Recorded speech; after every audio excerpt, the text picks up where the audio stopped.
안녕하세요.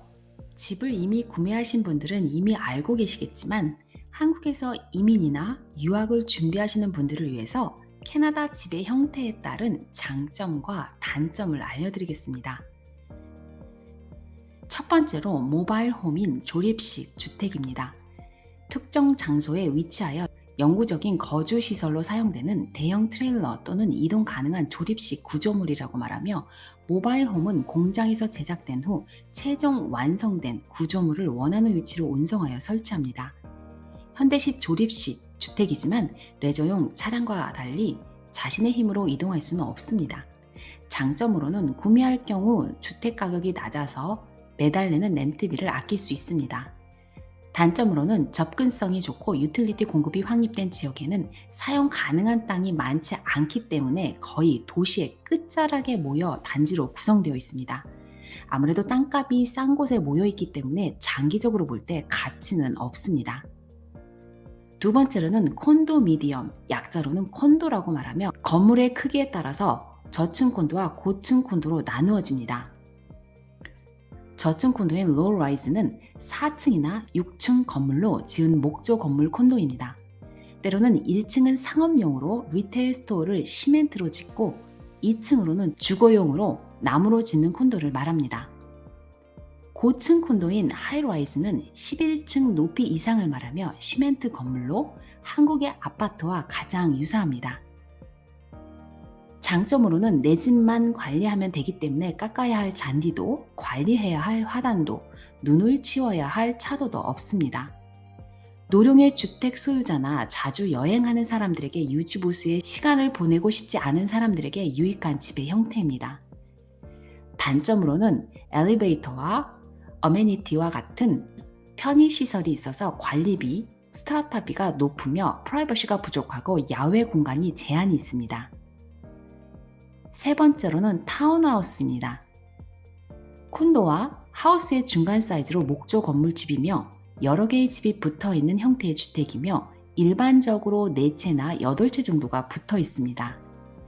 3층짜리 집으로 1층은 주차장, 2층은 거실과 부엌, 3층은 방으로 구성됩니다. 장점으로는 내 땅에 지어진 집이며 작은 뒷마당을 소유할 수 있습니다. 공동관리 시스템으로 수영장이나 피트니스 센터, 놀이터와 같은 공동 편의시설이 있습니다. 단점으로는 매달 납부하는 관리비가 있고 목조 건물로 옆집과 벽을 쉐어하여 소음이 있을 수 있습니다. 네 번째로는 로우홈이나 듀플렉스가 있습니다. 집의 구성은 타운하우스와 같지만 로우홈은 4채가 붙어있는 공동주택이고 듀플렉스는 2채가 붙어있는 공동주택입니다. 집의 구성은 베이스먼트라는 지하 1층이 있고 지상 1층은 거실과 부엌이며 2층은 방으로 구성되며 주차장은 뒷마당에 작은 건축물로 따로 있습니다.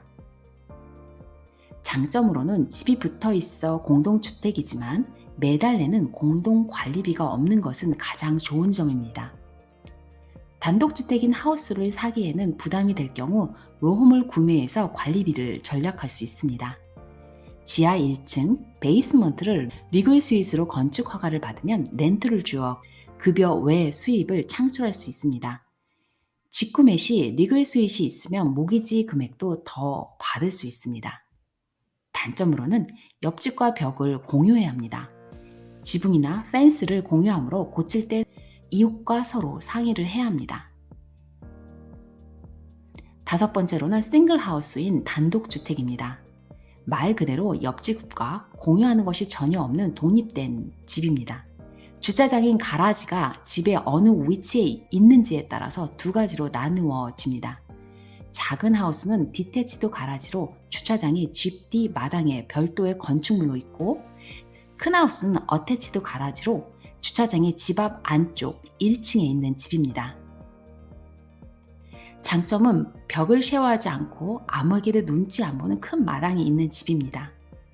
베이스먼트인 지하 1층에 렌트를 줄 수 있으므로 급여 외 수입을 창출할 수 있으므로 모기지 금액을 더 받을 수 있습니다. 단점은 집 관리를 직접 해야 합니다. 그래서 주차장이 가끔은 차를 보관하는 곳이 아니라 집 관리를 위한 도구로 가득 찹니다. 그 이유는 다른 일을 고용하기에는 비용이 너무 비싸기 때문에 아빠들이 잔디 깎기, 집 고치기 등 간단한 것들을 직접 해결하여 집 유지 보수를 합니다. 단독주택인 싱글하우스가 업그레이드된 럭셔리 하우스입니다. 수영장이 있고 핫터브가 있고 엘리베이터가 있고 스파이스 키친이라고 별도의 부엌이 더 있는 아주 큰 하우스를 말합니다. 제가 이민 온 2006년만 해도 밀리언이면 구매가 가능했던 집이죠. 지금은 적어도 5밀리언에 있어야 살 수 있으며 집 구매 시 오픈하우스 할 때 리얼터 없이 또는 예약 없이는 구경도 못하는 집입니다. 돈만 있으면 세상에 좋은 것을 다 살 수 있으니 럭셔리 하우스의 장단점은 패스하겠습니다. 지금까지 집의 종류를 살펴보았는데요. 이번 시간에 집 가격에 대한 내용은 뺐습니다. 아래 더보기에 집 가격을 확인할 수 있는 사이트를 남겨두겠습니다. 제가 시간 날 때마다 이 동네 저 동네 놀러 다니는 곳입니다. 여러분도 자주 놀러 가시면 미래의 집을 선택할 때 시야가 많이 넓어져서 도움이 될 것입니다. 그동안 제가 집을 사기 위해서 수많은 집들을 보고 많은 사람들과 이야기하였지만 모바일 홈을 방문한 적은 없었습니다. 그러나 어느 날은 소잉 머신인 재봉틀을 수리하기 위해 방문하게 되었습니다. 은퇴를 하시고 취미로 재봉틀을 고치는 캐네디언 할아버지를 알게 되었는데요. 그분 집으로 찾아가는데 그분은 모바일 홈에서 고양이 한 마리와 단둘이 살고 있었습니다. 모바일 홈 단지를 지나가면서 너무 깨끗하고 정리가 잘 된 단지여서 전 깜짝 놀랐습니다. 제 생각으론 저소득층이라고 생각해서 지저분하고 관리가 안 됐을 거라 생각했었거든요. 정원도 너무 깔끔하고 이쁘게 관리들을 하고 있고 무엇보다 주차되어 있는 차들이 사이즈는 작지만 벤츠, 아우디 등 고급 브랜드도 많았습니다. 또 단지 내부에는 여행할 때 끌고 다니는 작은 트레일러도 있었습니다. 여러분의 삶은 여러분이 어떻게 선택하느냐에 달려있는 것 같습니다. 한국에서 살 때는 남을 의식하며 사는 것이 가장 힘들었습니다. 어딜 가도 화장을 해야 하고 있는 척을 해야 하는 내가 좋다는데 왜 남들이 뭐라 하는지 이해하기 힘들었습니다. 지금은 내가 선택한 일을 하고 내가 원하는 것을 찾아서 지내기에 힘들어도 행복하다고 느낍니다. 여러분 모두가 고국에서 이 먼 땅까지 이민 와서 너무 힘들지 않았으면 합니다. 오늘도 시청해 주셔서 감사합니다.